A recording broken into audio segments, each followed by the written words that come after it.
rahmatullahi taala wa barakatuhu di sant yàlla bu baax di nuyu mbokku téléspectateurs yi nga xam ne ñu ngi seetaan thiénaba.com fii ci stade municipal bu Thiénaba di jégalu rek ci retard bu ndaw bi nga xam ni am nañ ko léegi ndax tout juste ñu ngi doog a agsi fekk nag jaaraan aussi ci yeneen ni liggéey yoo xam ne amoon na fii ci biir commune bu Thiénaba ñu ngi gis match bi commencé na ASC Jambar bu Thiénaba moom mooy daje ak entente bu Thiénaba ñu gis entente moom moo sol les maillots bleu et blanc waaye moom Jambar aussi mu ngi sol blanc bleu ngeen seen tout juste fekk Jambar entente am benn coup franc mais c'est un coup franc très dangereux qui se situe à 1 mètre de la surface de réparation. Il y a Babacar Ndiaye, le numéro 6 qui s'élance. Il y a aussi Cheikh Tidiane Gueye, Baye Serigne Sylla, attention, oui. Le gardien qui s'empare du ballon, le gardien de l'ASC Jambar, donc plus de peur que de mal, qui le relance vers le côté gauche. Il y a rude bataille entre le numéro 3 de l'ASC Jambar et Ibrahima Ndiaye, le capitaine de l'ASC Entente Sirat Djantbi. Donc l'arbitre nous dit qu'il y a touche en faveur de l'ASC Entente Sirat Djantbi. 0 but partout entre les deux équipes. Donc tantôt je vous disais qu'on s'excuse du retard qui s'est parvenu un peu. On vient tous à cause des agréments, à cause aussi du boulot qui est un peu large devant thiénaba.com. Donc on s'excuse vraiment, mais plus de peur que de mal, on est là pour vous faire suivre, chers téléspectateurs de thiénaba.com, pour vous faire suivre le derby qui s'oppose entre l'ASC Jambar et l'ASC Entente Sirat Djantbi. Donc ballon qui est de l'autre côté vers Thiawaré, donc touche en faveur de l'ASC Entente Sirat Djantbi, que va effectuer Ibrahima Seck, le numéro 17 de l'ASC Entente qui cherche Baïtala Gueye qui perd le ballon. Ballon pour le numéro 11 de l'ASC Jambar, mais Baïtala qui se bat et qui donne à Ibrahima Seck. Et Ibrahima Seck qui va perdre le ballon. Ibrahima Seck qui va perdre le ballon. Ibrahima Seck qui a perdu le ballon, mais il y a Cheikh Tidiane Gueye qui a fait son couverture et Babacar Ndiaye, le taulier, comme je l'ai dit tantôt, qui met le ballon en touche. Donc non, c'est une faute que va tirer. On va tirer de la gauche vers la droite pour l'ASC Jambar de Thiénaba. Le jeu de l'ASC Jambar qui s'élance, qui va essayer de mettre dans la boîte, qui met dans la boîte. Attention, tête, c'est une occasion de but, mais le danger écarté par Souleymane Seck, sinon par Ibrahima Ndiaye. Touche effectuée par le latéral numéro 6, son partenaire qui va remettre le ballon en touche, donc mauvaise passe. Souleymane Seck qui met la touche, qui cherche son partenaire, qui ne le trouve pas, qui trouve l'axe central de Jambar, qui met dans la boîte Babacar Ndiaye, qui va faire sortir le ballon proprement, mais finalement qui le perd. Non, qui ne le perd pas, qui donne à son capitaine, Ibrahima Ndiaye, qui donne à Souleymane, Souleymane qui redonne à Ibrahima. Ibrahima, le capitaine, qui met dans la boîte mauvaise passe et tête de la défense de l'ASC Jambar. Ballon qui va, faute signalée par monsieur l'arbitre, faute en faveur Baïtala qui va introduire pour Mohamed Ndiaye, mais finalement l'axe central repousse le ballon va, ils vont essayer de sortir proprement le ballon, qui va remettre dans la boîte, qui cherche son avant-centre, Omar, le gardien de but de l'ASC Entente, qui sort et qui prend le ballon, qui va effectuer un long dégagement, le dégagement qui retombe dans la boîte. Attention, contre-attaque pour qui Baye Serigne Sylla qui va essayer de trouver le gardien qui repousse le ballon qui ressort, mais il va revenir dans les pieds de Djadji Kane. Djadji qui va essayer de centrer, finalement il met un centre, Mohamed Ndiaye, qui est un peu court, mais il y avait l'arbitre qui se situe vers Thiawaré, qui avait signalé déjà levé son drapeau pour signaler une position d'orzo. Orzo donc que va tirer la défense ou bien le gardien même de l'ASC Jambar de Thiénaba, donc dégagé par son axe central, qui va dégager dans le milieu de terrain, Baye Serigne Sylla, qui cherche son partenaire, qui trouve Souleymane Seck, Souleymane qui va donner à qui? À Baye Serigne, à Baïtala qui redonne à Baye Serigne Sylla, Baye Serigne qui perd le ballon en faveur du numéro 6 de l'ASC Jambar. Faute sur le latéral droit de nos touches effectué par le numéro 6 de l'ASC Djambar. Donc le défenseur, le numéro 5 capitaine de l'équipe de l'ASC Entente a repoussé le ballon en touche encore et tous maintenant en faveur de l'ASC Entente. Sirat Djantbi, 0 but partout entre les deux équipes. Souleymane Seck qui cherche son partenaire, qui cherche Baïta Legueye, mais finalement ballon qui revient en touche, tous effectué par Souleymane qui cherche qui Baïsering Sila dans ses œuvres. Baïsering avec son pied gauche qui met le ballon dans le milieu de terrain. Pour qui? Pour Djadji Kane, Djadji ou Cheikh Tidiane Gueye. Cheikh Tidiane qui met dans la boîte le ballon qui va revenir vers le milieu de terrain, mais qui revient vers l'autre côté, l'excentré gauche ou bien latéral gauche de l'ASC Djambar qui met dans la boîte, mais le ballon va revenir dans les pieds de joueurs de l'ASC Entente.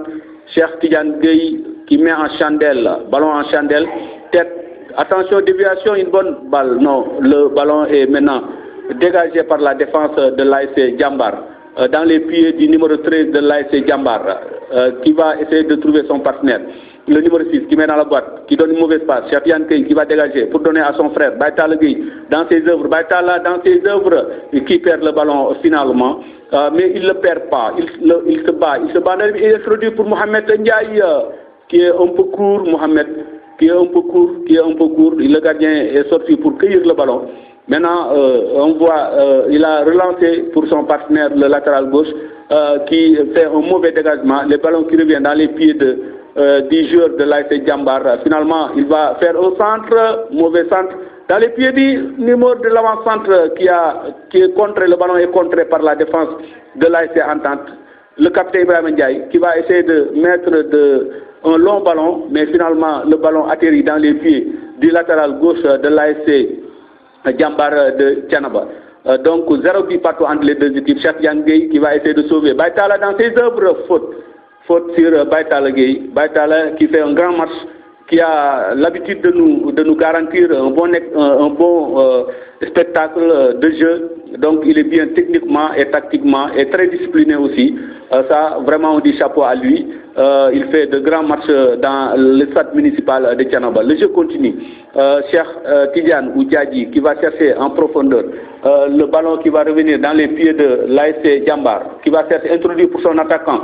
Mais finalement, il y a la bonne couverture du taulier de l'équipe, l'assureur, comme je l'ai appelé à tout moment, Babacar Ndiaye, qui redonne à Ibrahim Seck. Finalement, Ibrahim Seck qui va prendre le ballon pour le relancer en touche. Ibrahim qui cherche son partenaire, qui cherche Djadji Kane. Djadji finalement qui perd le ballon de foot ici à l'estade municipal de Thiénaba.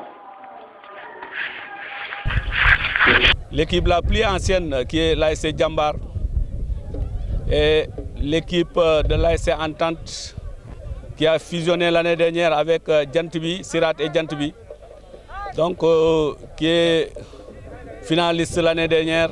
Donc on discute les demi-finales à ce jour du 9 novembre 2015.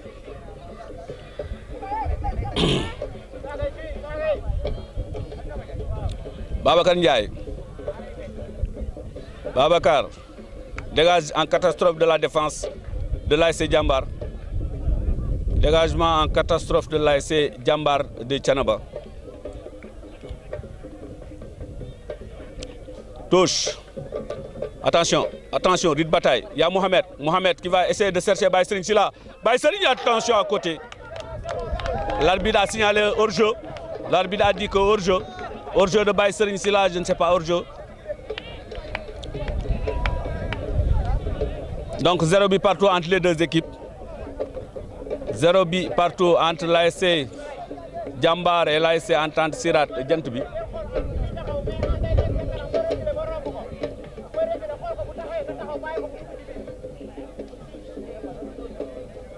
Zéro but partout entre les deux équipes. Donc je vous rappelle que c'est la demi-finale de la Coupe Mère, deuxième édition Coupe Mère. La première édition s'est jouée en 2014 et la deuxième édition se joue en 2015. Retrait, corner. Corner. Ibrahim Seck qui voulait faire un rétro-passe pour son gardien de but.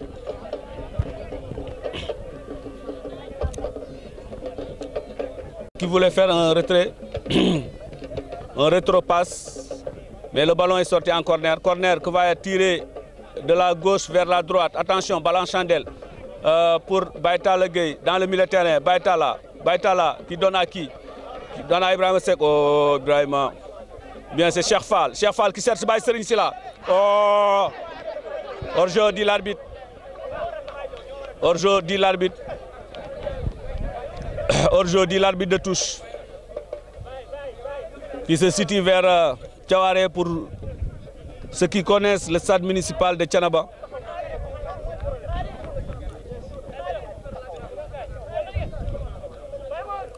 Je vous dis que vous êtes en direct pour suivre le match entre l'ASC Diambar et l'ASC Entente Sirat Diantbi.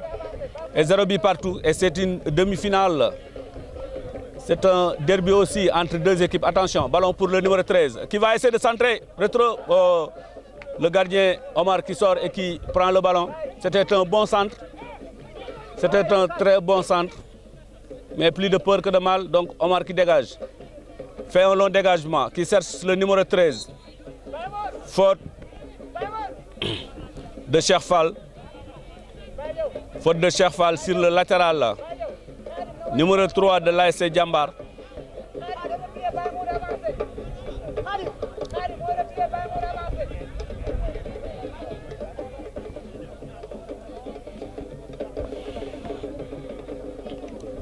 Coup franc dégagé. Faute de Ousseynou Seck. De Ousseynou sur le numéro 13. Faute de Ousseynou Seck sur le numéro 13 de l'ASC Diambar.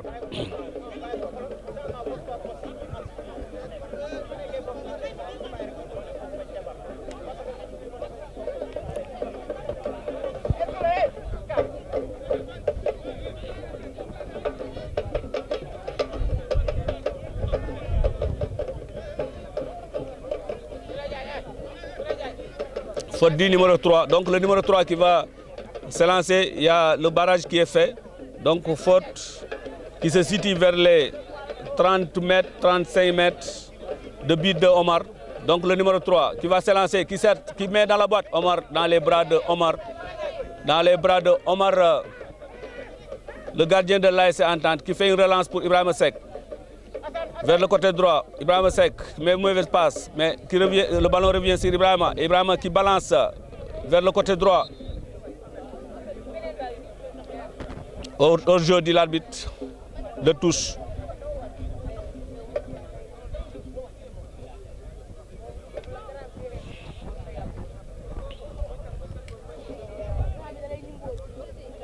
Coup franc, faute.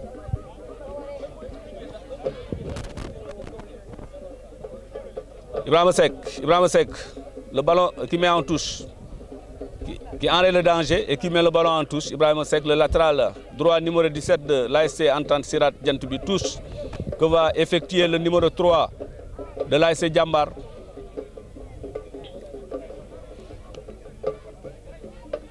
Le numéro 3, oh, l'arbitre a sifflé quelque chose. Je crois que le ballon est sorti, je ne sais pas.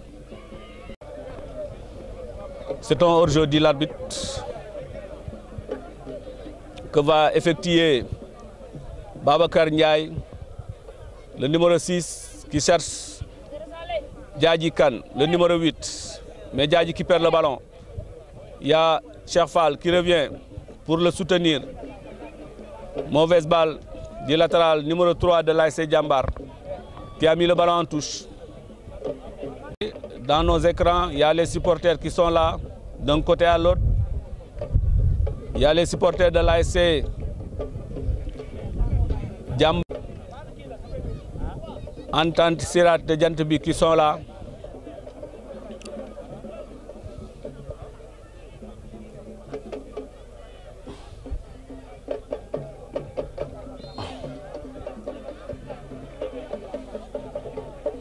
Il n'y a pas de rythme dans ce match. Il n'y a pas de rythme. Il n'y a pas de rythme parce qu'il y a une longue trêve.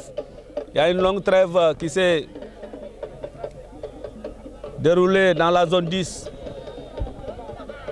Ça fait des moments qu'il n'y a pas de match. Ça fait des moments que les gosses n'ont pas joué n'ont pas compéti, c'est pourquoi il n'y a pas de rythme. Mais il y a un centre en chandelle qui part, tête de Babacar Ndiaye, qui dégage pour Baïtala, qui dévie pour qui?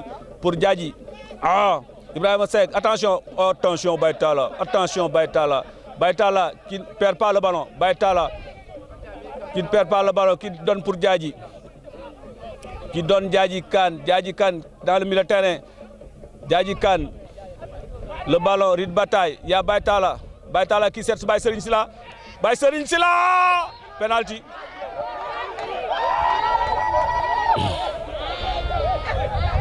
Il y a penalty sur Baye Serigne Sila. Ou bien il y a faute. Il y a faute. Je ne sais pas, il y a faute. Il y a faute sur Baye Serigne.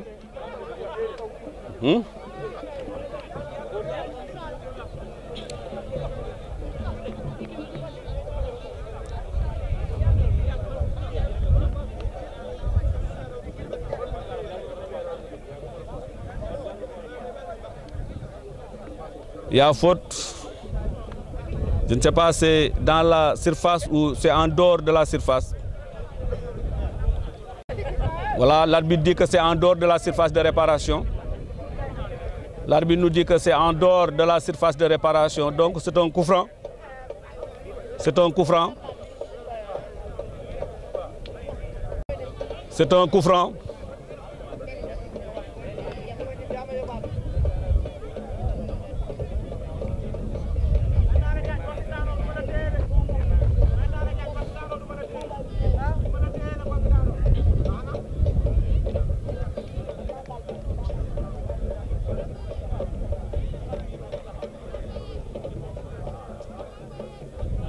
C'est un coup franc, je crois qu'il y a Baye Serigne Sila qui va effectuer, ou bien Babacar Ndiaye. Baye Serigne qui s'élance au-dessus de la barre.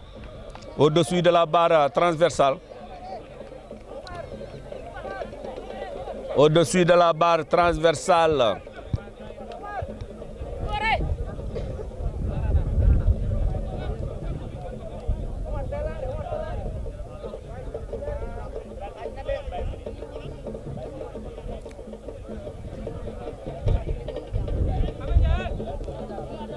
De but, mais il y a le dernier défenseur de l'ASC Djambar qui a retenu Baye Serigne Sila.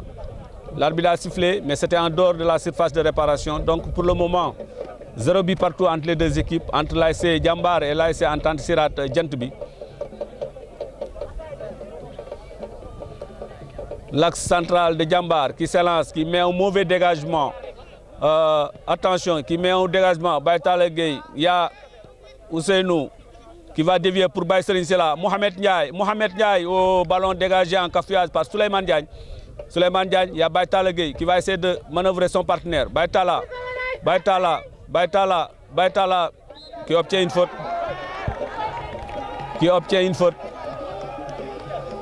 Baïtala qui obtient la faute.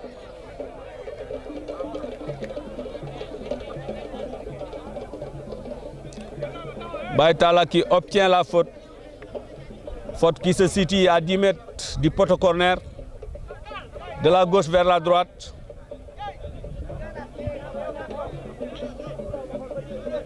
Il y a Djadji Kane. Il y a Djadji qui s'élance, qui va essayer de mettre un centre. Mais il y a le soleil qui gêne un peu les joueurs de l'ASC Entente, mais ça gêne aussi les joueurs de l'ASC Djambar. Repoussé par le mur, Ibrahima Ndiaye qui va remettre. Ibrahima Ndiaye qui remet. Attention, attention, hors-jeu. Hors-jeu. Hors-jeu. Hors-jeu.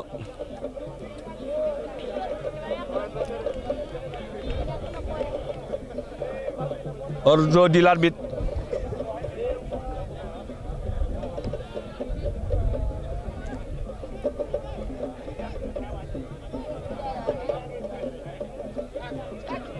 Dégagé par l'axe central qui mène à la boîte. Mais tête de Cheikh Tidiane Gueye qui remet dans le milieu de terrain. Il y a le numéro 17 qui va chercher à droite hors-jeu dit l'arbitre. Hors-jeu signalé par l'arbitre de touche.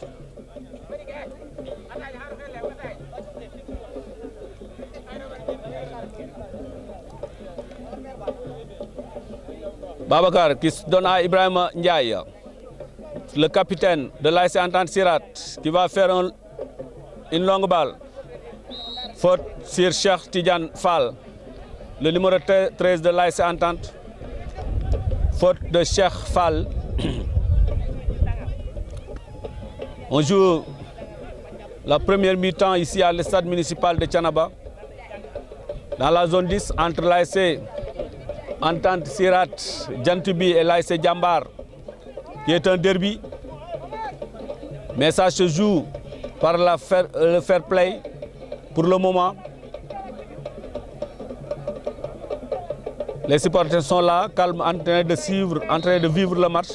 Mais les joueurs sont en train aussi. Ibrahima Ndiaye, Baye Serigne Silla, Baye Serigne qui va essayer de mettre le ballon, qui met dans la boîte. Il y a Cheikh Tidiane Fall qui est hors-jeu, dit l'arbitre.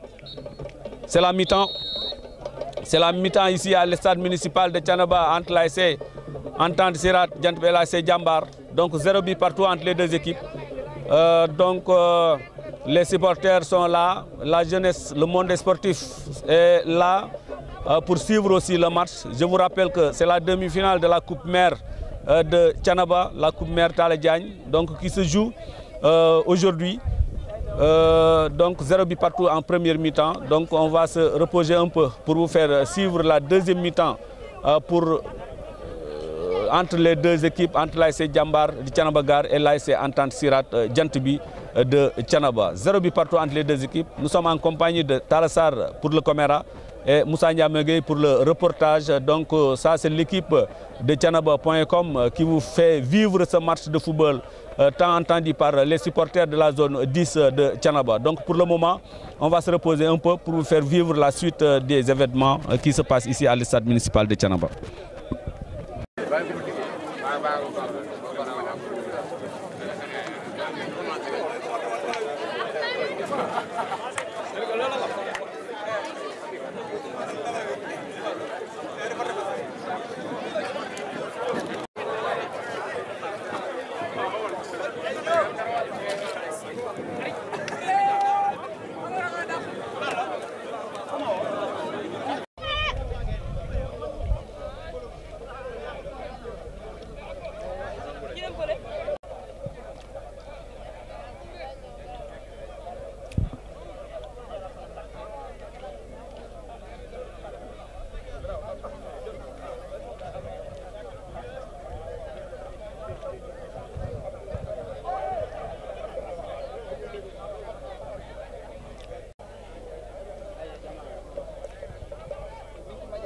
Bonsoir, chers mademoiselles et messieurs. Donc c'est bientôt le début de la deuxième mi-temps ici à l'estade municipal de Thiénaba. Donc le numéro 11 de l'ASC Jambar qui donne le coup d'envoi, qui dégage le ballon dans les bras de Omar. Omar qui fait une relance pour Ousseynou Seck. Ibrahima Ndiaye, le capitaine numéro 5, qui va introduire, qui cherche Mohamed Ndiaye, le numéro 9. Mohamed qui fait un crochet, mais le crochet est un peu long. Mais voilà, donc il y a Keba. Non, c'est le numéro 4, je ne sais pas, le numéro 4, voilà, qui a dégagé le ballon, qui a enrayé le danger, qui cherche son... Il y a Cheikh Tidiane, le numéro 2, Cheikh Gueye qui dégage le ballon en touche. Cheikh Tidiane Gueye qui dégage le ballon en touche.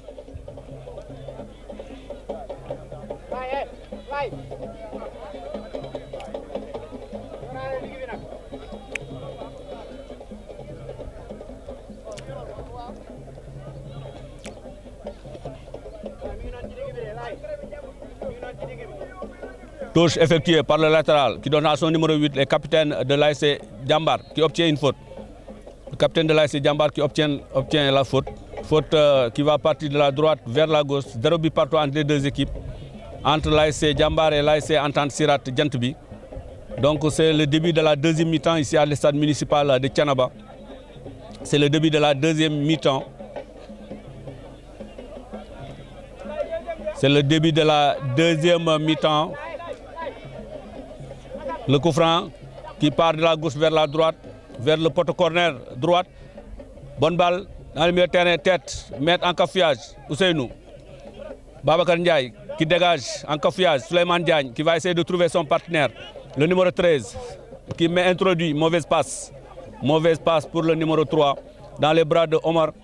le gardien de l'ASC Entente Sirat Djantbi, qui dégage, long dégagement, qui cherche Baye Serigne Sila, tête de Souleymane Diagne, Djadji Kane, Djadji dans le milieu de terrain, qui va chercher son partenaire, qui met une mauvaise passe de Souleymane. Le numéro 10 qui est introduit, attention, longue balle, Omar qui sort et qui dégage en confiance. Déviation de Mohamed, il y a Baye Serigne Sila, mais le gardien de l'ASC Djambar qui sort pour cueillir le ballon.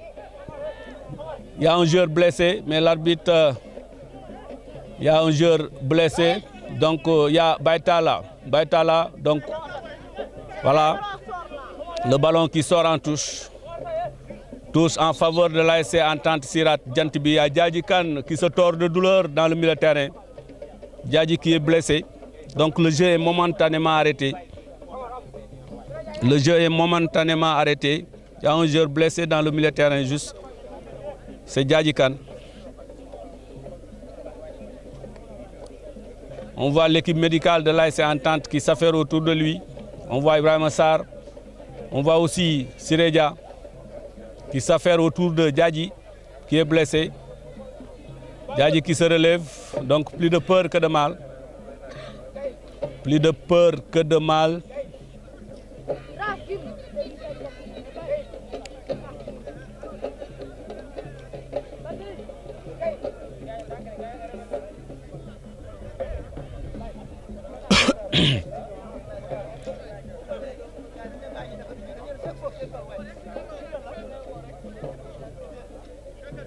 Touche, Ramasek qui effectue la touche, qui donne à Baye Serigne Sila. Baye Serigne qui donne à Ibrahim Ndiaye, mauvaise passe. Le ballon qui revient, le milieu, attention, il y a la couverture de Ibrahim Babakar Ndiaye qui met le ballon en touche. Babakar, touche en faveur de l'ASC Djambar. 13, qui va essayer de déborder, qui met un crochet, qui met le centre. Bonne balle, il y a le latéral Ousseynou qui dégage en confiance, qui cherche qui Mohamed Ndiaye, mais voilà, donc il n'y a pas d'autre jeu, Le numéro 13 qui va essayer de centrer le ballon, qui perd le ballon.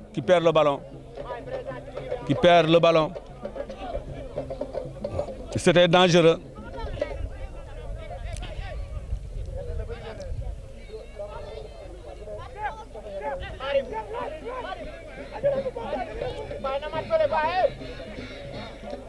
Babakar Ndiaye qui dégage.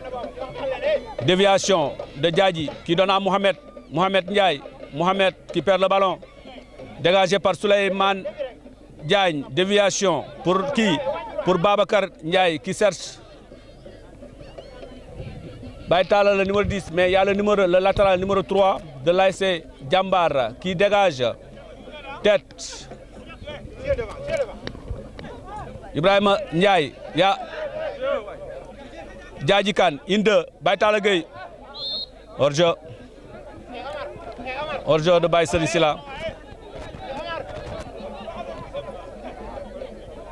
Hors-jeu de Baye Serigne, mais il y a faute.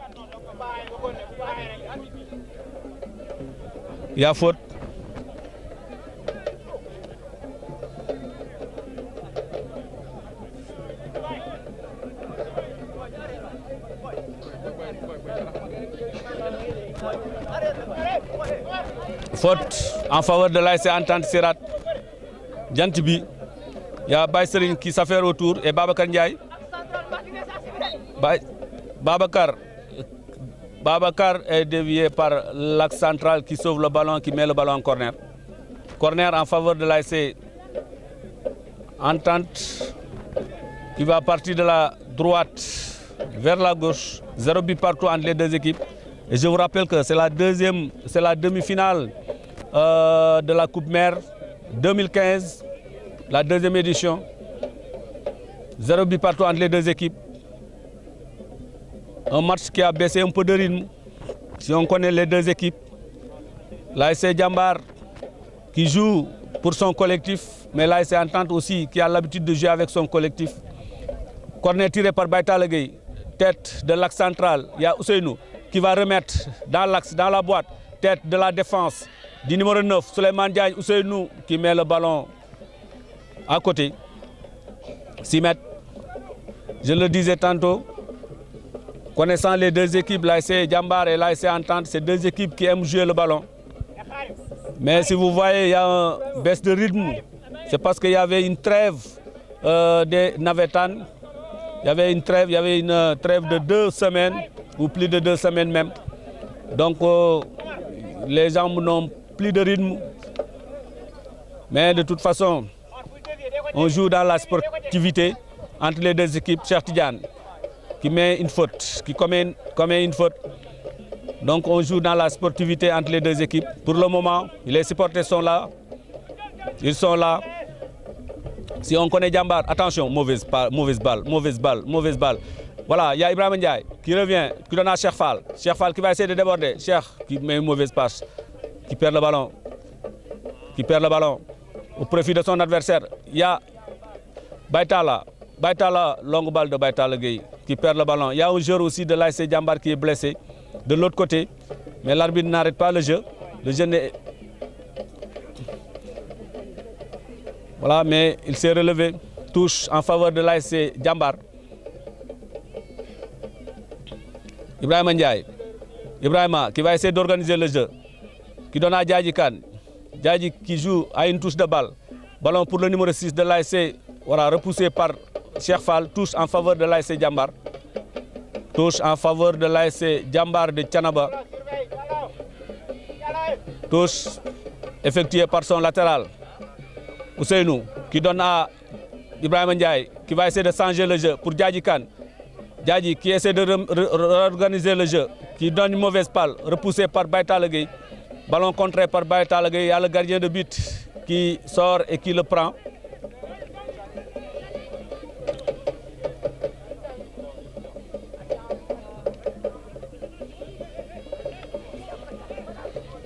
Voilà, ballon pour l'ASC Djambar. Djambar qui va essayer de crocher. Djambar, le numéro 8 qui va essayer de... Voilà, Ibrahima Ndiaye qui récupère le ballon. Ibrahima qui donne à qui? Baitala Gueye. Une 2, attention Baitala, mauvaise passe de Baitala Gueye. Sortie au... C'était une occasion de but pour l'ASC Djambar. Omar qui sort et qui dégage. Long dégagement qui cherche Mohamed Ndiaye. Mohamed, tête de Mohamed, contré par la défense. L'axe central, le numéro 4, qui va essayer de réincentrer Ousseynou Seck. Qui cherche qui? Babacar Ndiaye, tête de Babacar. Le numéro 10 de l'ASC Djambar, le jeu est...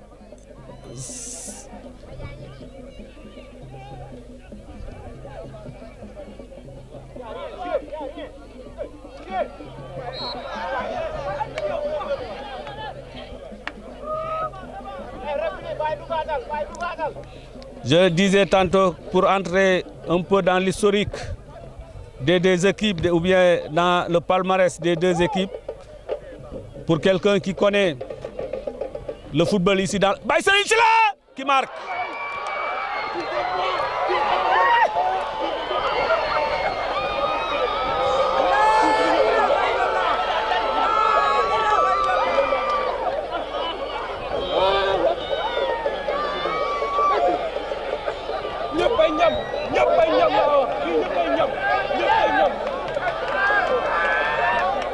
Baïseri Sila qui vient d'ouvrir le score.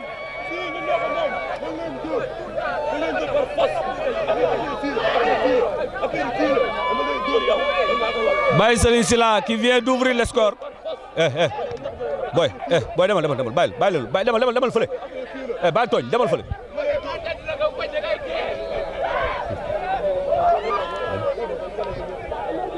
Baïseri Sila qui vient d'ouvrir le score. Baïseri Sila qui a l'habitude de débloquer les situations.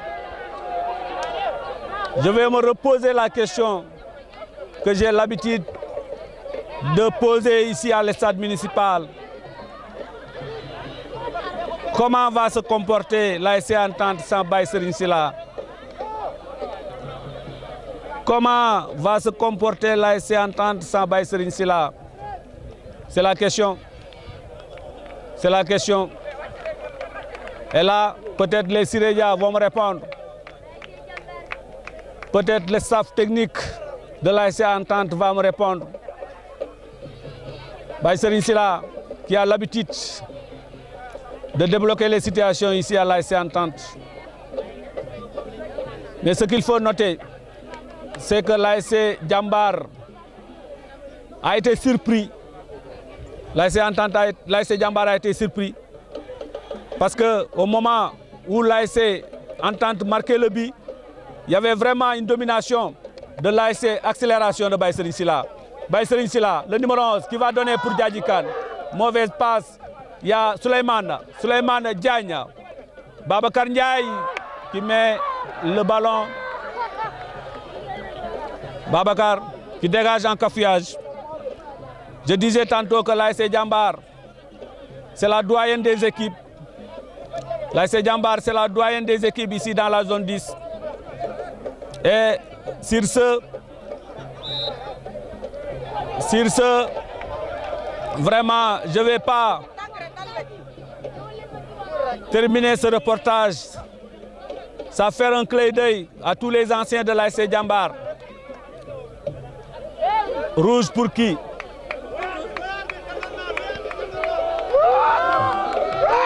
Pour le numéro 11 qui a obtenu 2 cartons jaunes. Le numéro 11 qui a obtenu 2 cartons jaunes, qui est synonyme d'un carton rouge. Donc le numéro 11 qui vient tout juste de sortir du terrain de l'ASC de la municipalité de Thiénaba. 1-0 en faveur de la... Oh, mauvais centre. Mauvais centre. 1-0 en faveur de l'ASC Entente Sirat Djantbi. 1-0. Je disais que la Jambar est la doyenne des équipes. Clin d'œil aux anciens qui ont participé vraiment à la création de l'ASC Jambar. Je veux nommer, attention, Ousseynou Ndiaye, qui est rentré tout de suite, qui a remplacé Cheikh Fall. Baïtala Gueye, Baïtala, qui va essayer. Oh, Baïtala qui a trop gardé le ballon. Voilà, donc l'arbitre nous dit qu'il y a hors-jeu. Il y a hors-jeu. Hors-jeu.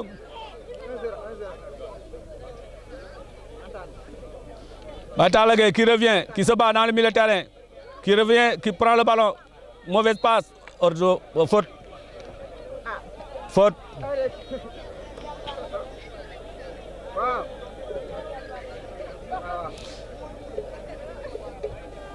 Je disais tantôt ici à Thiénaba, on ne peut pas parler de football ou bien de sport sans lancer un clin d'œil à Alassane Diop, les Matar Kandji, les Mbaye Babacar Diop, Masmbeng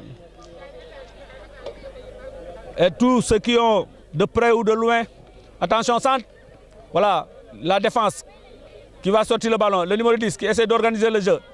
Pour le numéro 13. Attention, le numéro 13 qui va chercher dégagé par le latéral Ousseynou Seck qui dégage. Jambar qui joue en infériorité numérique. Jambar qui joue en infériorité numérique parce que son numéro 11 vient de prendre un deuxième carton jaune qui est synonyme de carton rouge. Donc il est sorti du terrain. Donc Jambar joue à 10 et l'ASC Entente joue à 11. Et il mène par 1-0. Ballon dans les bras du gardien de but qui met une relance pour Souleymane Diagne. Souleymane Diagne, c'est dangereux. C'est dangereux, Souleymane. Ibrahima Ndiaye qui cherche Baïtala. Pour qui? Baye Serigne Sylla. Baye Serigne Sylla. Baye Serigne Sylla. Baye Serigne Sylla. Baye Serigne Sylla. Baye Serigne. Corner. Corner. Corner. Voilà, vous avez vu les supporters qui sont venus nombreux.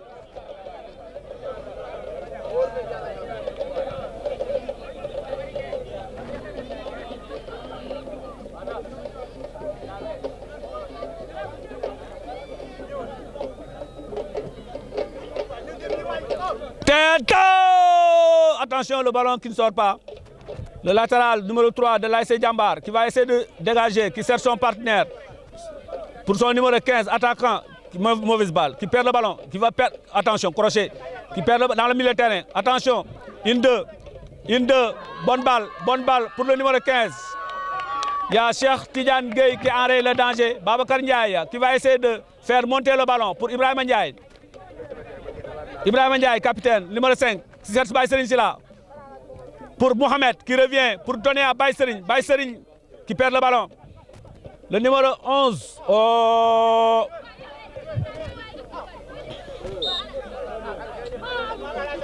Faute, faute.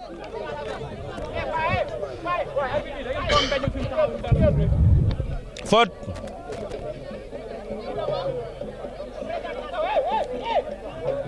Faute pour l'ASC Jambar qui met dans la boîte. Mauvaise balle, mauvaise balle. Il y a Omar qui sort et qui prend le ballon. Mal négocié. C'est un coup franc mal négocié. Omar qui va relancer, qui dégage, qui met dans la boîte, qui cherche qui? Mohamed. L'axe central qui cherche son latéral gauche. Il y a Djadji Kane qui vient. Faute de Djadji Kane. Faute de Djadji. Faute de Djadji. Faute de Djadji.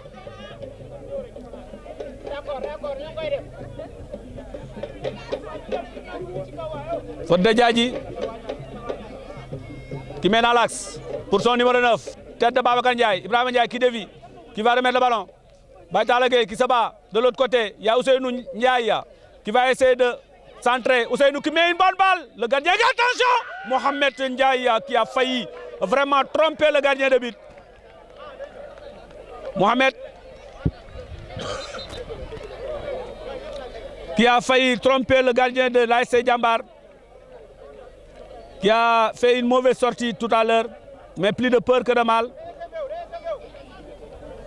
Plus de peur que de mal. 6 mètres dégagé par l'axe. Souleymane Diagne qui est blessé. Il y a un joueur blessé, Souleymane Diagne, qui se tord de douleur. Est-ce qu'il n'a pas claqué? Je crois que c'est claquage de Souleymane Diagne. C'est des crampes. C'est des crampes, comme vous le voyez. C'est des crampes.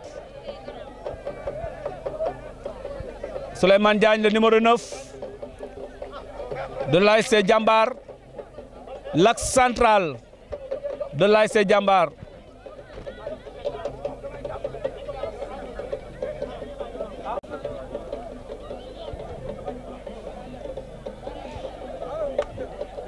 Voyez les supporters qui sont là, qui sont venus nombreux, d'un côté à l'autre. Et même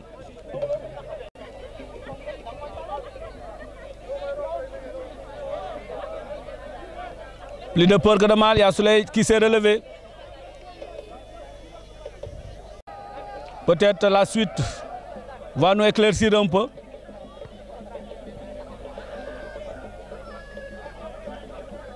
Voilà, comme vous l'avez vu.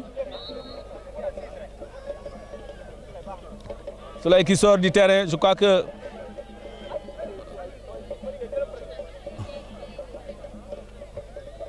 c'est un claquage de Souleymane Diagne.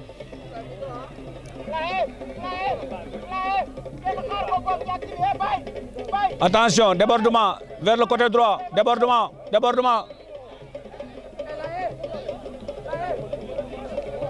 Souleymane qui revient.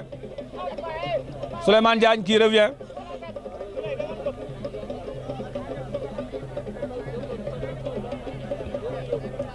C'est un coup franc qui se situe à côté du poteau corner pour l'ASC Jambar. De la droite vers la gauche. Tiré, qui met dans la boîte. Attention, le gardien Omar qui se soulève, qui perd le ballon. Souleymane, attention, attention. Contré, loupé de Ousseynou Ndiaye. Le danger n'est pas écarté. Le danger n'est pas écarté. Il y a Ibrahima Ndiaye, Ousseynou Seck qui a sorti le ballon. Contre-attaque, Baïtala Gueye. Baïtala Gueye. Baïtala Gueye qui tient le ballon. Baïtala, il ne faut pas tenir le ballon longuement, Baïtala Gueye. Baïtala qui met en centre pour Djadji Kane qui va contrer. Voilà, faute, Mbaye Babacar. Logis. Bon, je suis mais actuellement, match bi entente moo mené match bi mais nañ def très attention ci force sànni yi waaw parce que fi mu ne jàmbaar seen xam-xam jeex na ci match bi fi mu ne ñoom lu ñu am rek dañuy def profondeur ci suuf léegi nañuy fexe def tout ñoom pour milieu terrain bi ñu nangu ko taxaw fi comme d'habitude. jàmbaar moom actuellement il joue à 9 parce que am na seen benn joueur bu am ñaari carton jaune waaw ñu génne ko donc jàmbaar actuellement joue à 10 et Entente joue à 11 Mbaye Babacar. bon loolu ba tey équipe di nga nekk di nga football 10 jours ma ne match bi parce que calcul bi ci boppam moom la gars yi du bàyyi xel. di nga gis équipe boo xam dañuy ruus benn joueur am mu génn gagné waaw parce que loolu day am ci match li ma bëgg daal mooy ñoom ñu def ko mooy militaire yi moom nañ ko nangu carrément. waaw bu ñu ko nangu rek dañuy gagné match bi. Ibrahima Ndiaye ba Serigne Ndiaye oh faute hors-jeu way hors-jeu c'est vrai hors-jeu donc les Mbaye Babacar dafa mel ni xale yi Entente yi dañu commencé di fo nag ak ballon bi maanaam fo bi nag du dans le mauvais sens mais dañu téye ballon bi di football. waaw c'est-à-dire ñoom li ñuy entraîné tout moment bu ñu mënee rek ñoom dañ koy wane quoi parce que terrain damay gis bu ñuy entraîné foofu dañuy dem ba ci yàgg léegi dañuy def spectacle quoi spectacle boobu des fois te man neexuma nag nii actuellement bu ma sañoon dañuy def 2-0 doog a def spectacle. waaw doog ko assuré gën ko assuré mais nag de toute façon Mbaye aussi am na loo xam ni il faut ñu constater ko mooy. fi mu nekk nii jàmbaar mën nañ ko mais aussi moom mu ngi football waaw découragé wul mu ngi football mu ngi def match am waaw Ibrahima Seck qui va essayer de déborder Ibrahima Seck oh faute sur Ibrahima Seck. oui faute gis nga Ndiame dinaa la wax olof yu baax tey gis nga xur mbëtt du soppi xur.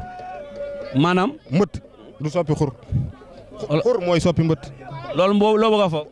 Entente ku kiy football ak moom faaw nga jéem a football xel expérience pour nga mën koo gagné mais boo ko fekkee ci ni mën na rek mu gagné la waaw Entente fi mu ne mais Mbaye aussi am na benn jàngat boo xam ne war nañ ko mën a jàngat ndax ku wax jàmbaar da ngay wax bravo ak ñi nga xam ne vraiment ñoom ñoo créé parce que jàmbaar moo nekk équipe bi njëkk a créé fii ci zone Thiénaba bi kon tey mënuñoo wax ci sport te tudduñu ñi nga xam ne ñoom ñoo sos loolu wala boog mënuñoo tudd sax ñi nga xam ne yàgg nañ fee jaar nañ fi dekkal ko ndax buñ ko téewuloon nu baax kon xale yi bu ñu màggee wala buñ juddoo duñ ko fekk Mbaye Babacar. waaw man li ma ci compté li ma lay wax foofu mooy jàmbaar boobu ngay wax noonu waa Thiénaba la woon mais actuellement nii boo xoolee li ngay compté ci waa Thiénaba bariwul. non dama wax ni waxuma loolu dama ni jàmbaar xam nga buñ nee jàmbaar rek moo fi jëkk moo fi jiitu jàmbaar nag buñ ko dee wax vers les années yu yàgg tund wi lañ doon wax waaw donc du woon jàmbaar boobu nag na ma ni buñ ko téewuloon bu ñu téewuloon sport bi tey du ñu dem ba am zone 10 sax ba yeneen équipe yi di fi formé kon ñooñu nga xam ne ñoom ñoo créé mbir bi téye ko ñooñu laa wax ni jar nañoo sant jar nañoo gërëm parce que tam ay nit ñu am valeur ñoo ko yoroon ku mel ni Alassane Diop ay ñi nga xamante ne bi maa ngi leen doon dégg ñu ci bari ñoo xamante ne bi ay grand la ñoo xam ne ñu ngi fi ba léegi ñoom ñu am valeur la ñu xam sport ñooñu buñ téyee mbir day dem ci lañ def ba nga xam ay ñoom Baye Serigne gars yi yëpp ñi nga gis ñëpp ay Gora Ndiaye ay ñoom Cheikh Mbaba ñu bari fii lañ footballé football nañ jàmbaar ba am ci expérience bu bari boo gisee ba léegi Baye Serigne di football man li mu mën nii grâce à jàmbaar parce que ñoom football nañ fi quoi waaw loolu moom lu am la quoi vraiment. Baye Talla Gueye non Baye Talla c'est mon fils Mbaye Babacar c'est mon fils. sama doom la. oui Baye Talla vraiment ku am jom la. Baye Serigne si la à côté. Baye nag Baye ñu ngi koy sant ñu koy gërëm. Baye Mbaye Babacar. sànq damaa laaj question boo xam ne aw ma woon ku ma tontu. mais Entente sans Baye Serigne si la. day dem dina dem. xanaa dañuy wut ba am na ñeneen ñu ne ci suuf ñoo ko gisagut. am na ñu ko mën a remplacer Baye Serigne ci boppam am na xale yu moom yu muy entraîné la boppam. moom toog na ci boppam wax ma ne ma man bis moo fi jógee am naa koo xam ne mën na fee ne. moom wax na loolu moom wax na ma ko moom. kon loolu leer na mbokk yi kon ñu continuer suivre rek match bi may wax ni ci rappel bi léegi jàmbaar ñuy remercier Alassane Diop Ngouda Kane Ousseynou Ndiaye pour Baye Serigne Sila Baye Serigne Mbaye Babacar numéro 4 jàmbaar bi ak central bi macha allah ku baax la. dafa mën a football. waaw c'est-à-dire ci xel lay footballé. xam nga xel mas bu fekkente ni dañ la mëne am na noo xam ne boo ko footballee bu yàggee mun nga jëlaat sax bii. mais moom dama gis ni boobu ba léegi expérience am lay footballé. du sànni aussi du jiiroo bal ci biir 18 yi. waaw Mbaye Babacar may wax clin d'œil à Ngouda Diop clin d'œil à son frère Alassane clin d'œil à Mass Mbeng, clin d'œil à Bas Kanji ak ñëpp ñoo xam ne jaar nañ fi Mbaye Babacar xam nga mag ñooñu dañoo laaj delloo njukkal ndax tey damay wax ni xale yi nga xam ne ñoom ñoo fi nekk la ko commencé ci kaw nag ba ci suuf ñi yore organisation bi wala sax joueurs yi nga xam ne ñoom ñoo nekk ci biir terrain bi tey bu ñu demee ba ñëw organisation bu mel ni am fi war nañoo mën a gërëm nag ñi nga xam ne ñoom ñoo fi nekkoon di def sport démb ak barki démb te bàyyiwuñu nekk ci di ci jàpp ak jàpp buñ ci mën a jàppee nag kon ñooñu tamit delloowaat leen cër bi dafay am solo trop Mbaye Babacar. dëgg la ñooñu ñu baax la ñi nga mooy li ma wax ne ay homme de valeur lañ gis nga homme de valeur nekkul ci que da ngay def tey rek pour tey mais da ngay def pour suba ñi nga xam ne télé bi ñu fekke wuñ ko woon bu ñëwee mën a topp say ginnaaw ñu di la wax sa jaloore loolu mooy homme de valeur. Souleymane le numéro 15 qui vient de rentrer Souleymane Seck j'aime Souleymane attention voilà donc Mbaye Babacar. il faut waa jàmbaar foog ñu di la defal ay bagages. Voilà Mbaye Babacar donc 1-0 en faveur de l'ASC Entente Sirat Jant Bi et je vous rappelle que l'ASC Jambar joue en infériorité numérique parce qu'il joue à 10 et l'ASC Entente Sirat Jant Bi joue à 11 donc ballon pour le numéro 7 qui vient de rentrer et tous en faveur de l'ASC Jambar de Thiénaba, touche effectuée par le numéro 3 touche pour le numéro 7 attention qui a poussé trop le ballon, le numéro 7 qui vient de rentrer tout à l'heure. Donc 1-0 en faveur de l'ASC Entente Sirat Jant Bi.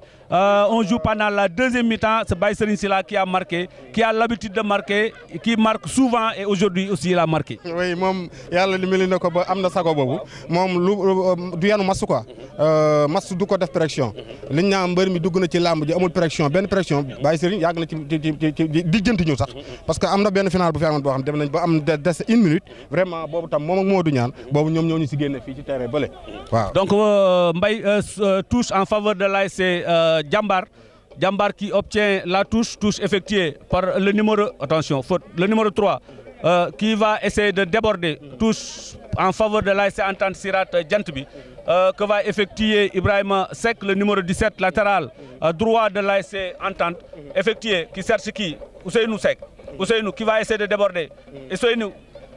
Voilà, donc il n'y a rien, il n'y a plus de peur que de mal. Donc le ballon, l'ASC Jambar qui va essayer de sortir le ballon, qui essaie de sortir le ballon proprement, mais le latéral gauche, numéro 3, excellent, mais qui perd le ballon, qui garde trop le ballon. Il y a le renard de la surface, Baye Serigne Sylla. Il faut se méfier. Baye Talla Gueye qui va tirer. Non. Il faut marquer. C'était dangereux. C'est un bon tir de Baye Talla Gueye, mais il y a le gardien de but qui a repoussé le ballon, qui a fait une bonne parade. Il faut marquer Ndiamé man gawuma ay action di bàyyi man dama bëgg kuy dugal dama bëgg vraiment ñuy dugal bii am na action yoo xam ni kenn waru ko raté c'est vrai. waaw Mbaye Babacar yaakaar naa ni vraiment occasion bu dangereux la woon mais plus de peur que de mal. waa Ousseynou Seck qui donne à Baye Talla Gueye, Baye Talla qui perd le ballon.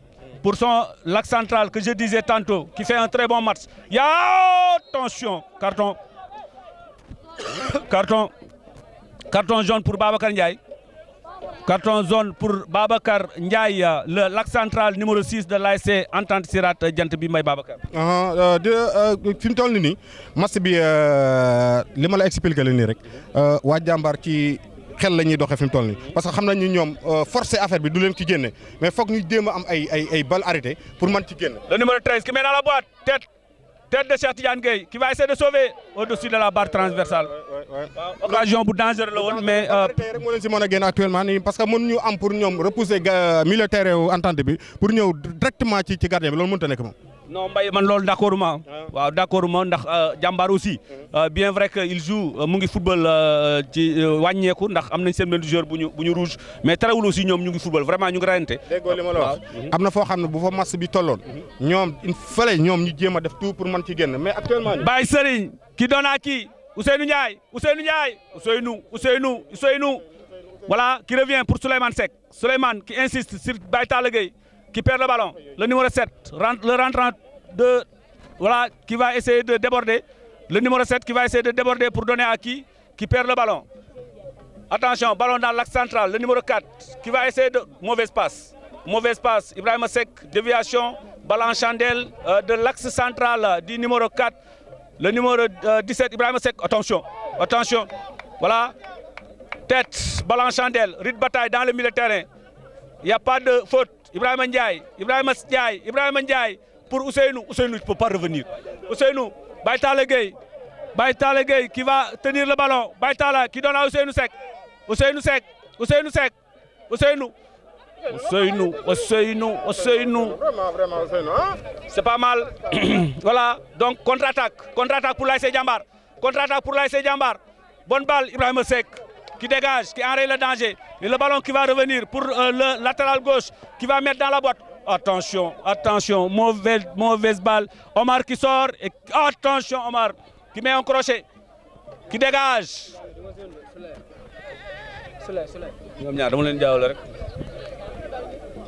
Voilà, merci Tala Sarr.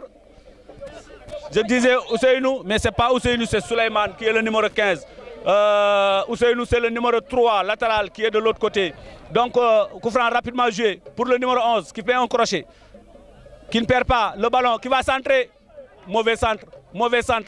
Voilà, Djadji qui va essayer de dégager, qui dégage, qui met un bon dégagement. Attention, Koufran. Le ballon, le gardien Omar qui sort.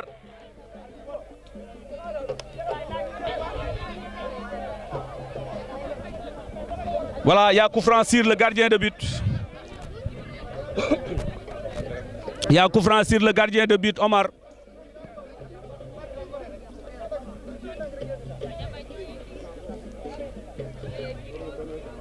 Il y a Koufran. Alfahim. Louis, il y a Koufran.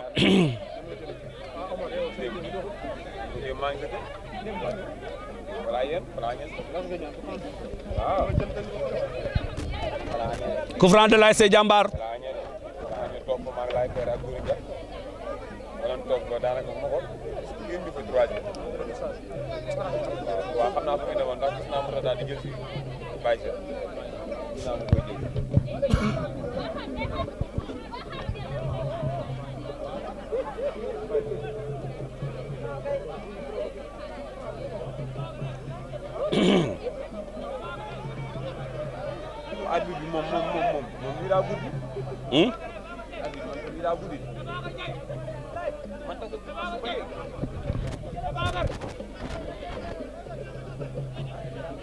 Koufran de l'ASC Diambar. Le numéro 13 qui s'affaire autour du ballon. Il y a aussi le numéro 17 qui est à côté. Le mur est fait. Attention, 1-2. Sergei qui dégage pour Baïtala Gueye. Tête déviée pour Souleymane. Le numéro 7 de Diambar qui va essayer de centrer. Bonne balle. Voilà donc Ousseynou Ndiaye qui donne à qui? Ousseynou Ndiaye qui donne à Baye Serigne qui va essayer de donner à Djadji Kane pour Souleymane.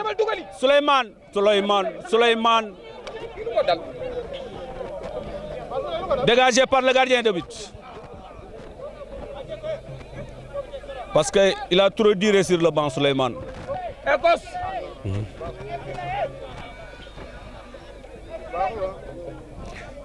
Carton jaune pour le numéro 12, capitaine de l'ASC Diambar. Il y a un joueur blessé dans le milieu de terrain, le numéro 11, Baye Serigne Sila.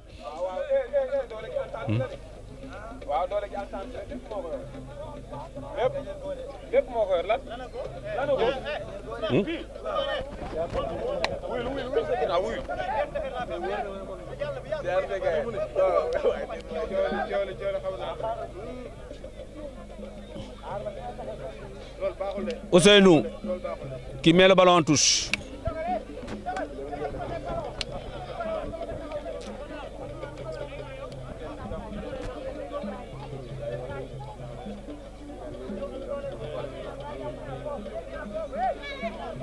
Touche pour l'ASC Diambar que va effectuer. Attention, le numéro 4. Ballon chandelle. Ousseynou Ndiaye qui remet le ballon en touche. Ousseynou Ndiaye qui remet le ballon en touche.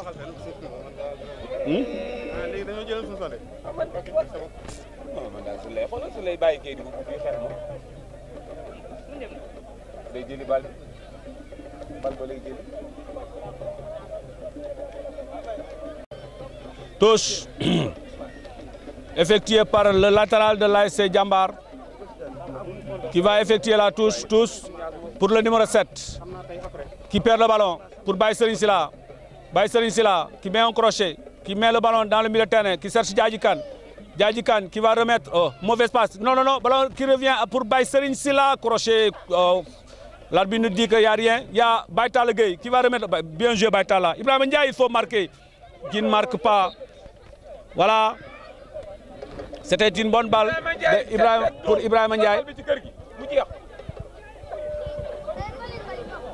Bal bi Ibrahima bal bi.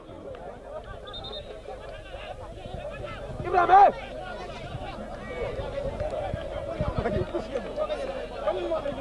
Ibrahima bal bi bokk.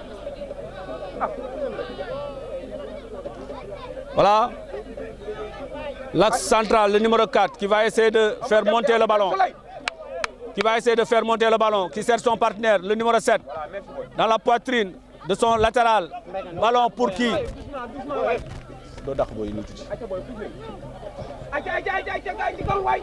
Crochet, bien joué pour le numéro 13. Occasion de but. Baye Talla Gueye. Baye Talla qui va essayer de chercher pour qui? Cherche Souleymane. Baye Talla qui donne Souleymane qui donne à qui? Djadji Kane. Baye Serigne Sila, bonne balle pour Djadji. Djadji Kane, ouais, Souleymane. Baye Serigne Sila, s'il revient, c'est pas mauvais. Attention! Claquette du gardien de but. Remet, le ballon n'est pas écarté. Il y a Baye Serigne. Djadji Kane, c'est un bon gardien. C'est un très bon gardien, Mbaye Babacar Kane. Ah oui, gardien bu baax la. Gardien bu baax la. Kii gardien la quoi, mais avec volonté hein. Non, c'est un bon gardien. C'est un grand sourd. Non, je dis que le gardien de l'ASC Jambar, c'est un très bon gardien de but, machallah. Lu leer laa la wax ku mën a góolu la. Kii kay góol pour deux occasions.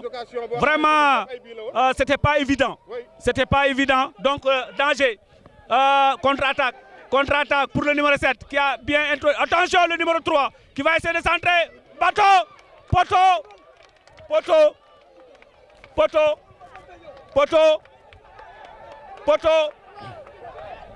Poteau, Mbaye Babacar. Poteau. Le match est relancé. Oh, l'arbitre dit que c'est le gardien qui a fait sortir le ballon. C'est pourquoi c'est un corner. C'est un corner de but. Corner. Oh, Mbaye Babacar, les deux claquettes du gardien de l'ASC Jambar qui a fait sortir deux occasions de but. Vraiment, c'est un bon gardien de but. C'est un bon gardien. Mais gardien la boo xamante ne bii day demee xelam fi mu actuellement te xam na ni bu jëlaatee benn bi mooy moom jeexal nañ ci tey 1-0 moo gën a mën a liggéey. Corner. Attention. Le corner qui sort. Le corner qui sort. Le corner qui sort. 2 minutes moo des. Ça reste arbitre voilà 2 minutes hein. 2 minutes. Oui tamit sax ma ngay jot. Baye Talla Gueye. Baye Talla qui garde le ballon dans le milieu de terrain, qui cherche son partenaire Ibrahima Ndiaye, le capitaine, qui va essayer d'introduire pour Souleymane à côté, au-dessus de la barre transversale.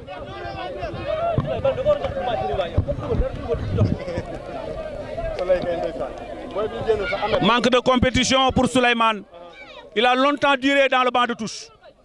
Ça, il faut le noter. Baye Talla Gueye. Baye Talla qui perd le ballon. Pour le numéro capitaine qui perd le ballon lui aussi.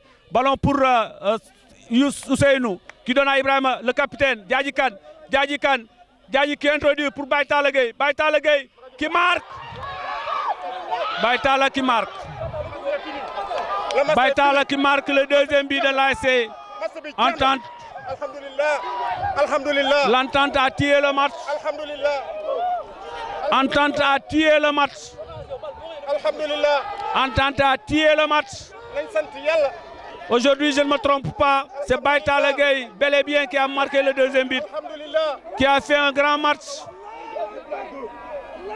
1-0, mais c'est la jeunesse qui a gagné, c'est le sport qui gagne. Voilà, C'est l'Esport qui a gagné 2-0 en faveur de l'ASC Entente Sirat Djantbi. 2-0 en faveur de l'ASC Entente Sirat Djantbi. Vous l'avez vu, Baïtala Gueye. C'est lui qui a marqué le deuxième but, qui a fait un grand match aujourd'hui, le numéro 10 de l'ASC Entente Sirat Djantbi, qui est concrétisé par ses copains, par ses amis. Vous avez vu avec Ibrahim Seck. Vous l'avez vu, il est en train de danser. Ils sont là, ils fêtent déjà leur victoire. Ils fêtent déjà leur victoire. Oui, Ndiame dafa rëy match bi jàmbaar fi mu ne xamoo looy wax. bañ formé ba léegi jàmbaar nee na Entente la soxla. waaw xamoo looy wax fi mu ne. mais soxla jàmbaar moom ku ko yaakamti ku ne Entente ku ko yaakamti ku ne. voilà mani jàmbaar ak Entente ñaari équipe la yoo xam ni ñëpp leen yàkkamti woon. C'est la fin. Qualification de l'ASC Entente Sirat qui est qualifié pour la finale de la zone.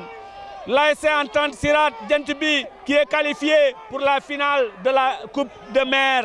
L'ASC Entente qui va jouer les deux finales. Donc vraiment, c'est extraordinaire.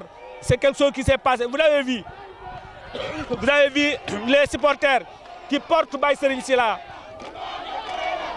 Qui porte Baye Serigne Sylla, le numéro 11, le sauveur de l'ASC Entente.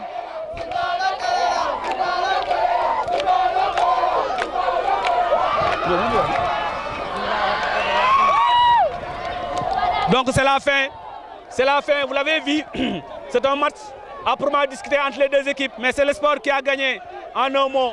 C'est l'Esport, c'est la zone 10 qui a gagné. Jaaji ñaari baat. dama kontaan rek billahi dañoo football. waaw Jaaji tey vraiment boo ñëwee ci équipe muy nekk sa première année nga qualifié finale zonal ñëwaat footballaat demi-finale coupe mère qualifié waat finale mu nekk ñaari finale tey bi nga ñëwee ci sa équipe bu bees bi lan nga yëg. gis naa taxaw ba 2-1 équipe bi taxawaay ma taxaw équipe musuma taxawee noonu te billahi man dalee football ba léegi dafa football Entente ba su ma ko football fenn xale Entente mën naa ne billahi wallahi taala li ñuy football fii zone bi amul kenn football xam la moo gën a neex ci affaire bi man ak sama équipe moom nekkoon daaw ñoo dajee ñaari finale yëpp te damay ñaan yàlla bu fekkee yàlla rek mooy dogal ma jël ñaari finale yëpp incha allah ndax ma mën a sigi biir Thiénaba ndax ma mën a sigi biir Thiénaba macha allah kontaan ci waa Entente billahi lan nga yóbbante waa jàmbaar ndax ñoom tamit rayante nañ ba waa jàmbaar 10 courage indi nañ équipe football nañ football moo demee noonu nag il faut am ku perdre am ku gagner di leen wax 10 courage encore affaire bi ci kanam incha allah macha allah remercier leen